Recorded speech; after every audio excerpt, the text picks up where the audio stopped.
এটা নিশ্চয়ই জবাবটা তো পুলিশের কাছেই ছিল। কেন গ্রেফতার করা যাবে না? আপনাদের কি মনে হয়? আমাদের তো মনে হয় হয়তো এখানে অনেকটা চক্র কাজ করছে।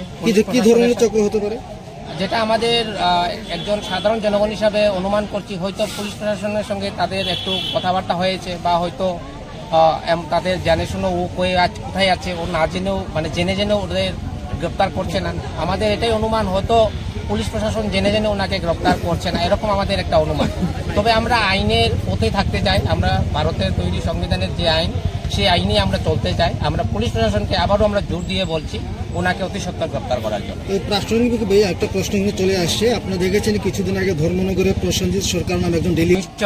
নিশ্চয় এখানে আর প্রসেনজিৎ সরকারের যে ঘটনাটা, সেটা ওইখানের এলাকাবাসীকে অসংখ্য ধন্যবাদ জানায়। খুব সচেতন নাগরিক ছিল এবং তারা অতি সত্বর এটার জন্য বিরোধ রাস্তায় নেমেছে এবং পুলিশ অতি সত্বর ওনাদেরকে অপরাধীদেরকে গ্রেপ্তার করেছে। আমি তাদেরকে অসংখ্য ধন্যবাদ জানাই। এবং আমরা পাশাপাশি আমরা চুরাইবাড়ি নিবাসী বা অন্তর্গত যেসব এলাকাবাসী আছে, আমরাও আপ্রাণ প্রচেষ্টা আমরা এরকম বৃহত্তর একটা আন্দোলনে আমরা যাওয়ার জন্য। কারণ এটা মেয়েদের শ্রীতহানি, অর্থাৎ মেয়েদের উপর এক ধরনের ইজ্জতের উপরে হাত দেওয়া, এটা কখনো আমরা মেনে নিতে পারবো না। প্রসেনজিৎ সরকারের কেসটাও আমরা দুঃখিত, কিন্তু এর থেকে বড় মাপের অপরাধ কিন্তু এটা হয়েছে। যদি আজকে ঘটনাটা যদি তার টার্গেট বা তার উদ্দেশ্য যদি সফল হতো, তাহলে আরো অঘটন ঘটে যেত। তাহলে তার মোটিভ, তার উদ্দেশ্য নিশ্চয়ই খারাপ ছিল। মেয়েদের প্রতি ওনার চিন্তাধারা খুবই খারাপ ছিল। তাই আমরা এর প্রতিবাদে ওনাকে উপযুক্ত শাস্তি দেওয়ার জন্য আজকে অবরোধ করেছি। আমরা দূর দূরান্ত থেকেও এসেছি, অনেক মহিলা পুরুষরাও এসেছে এটার প্রতিকারের জন্য। কেন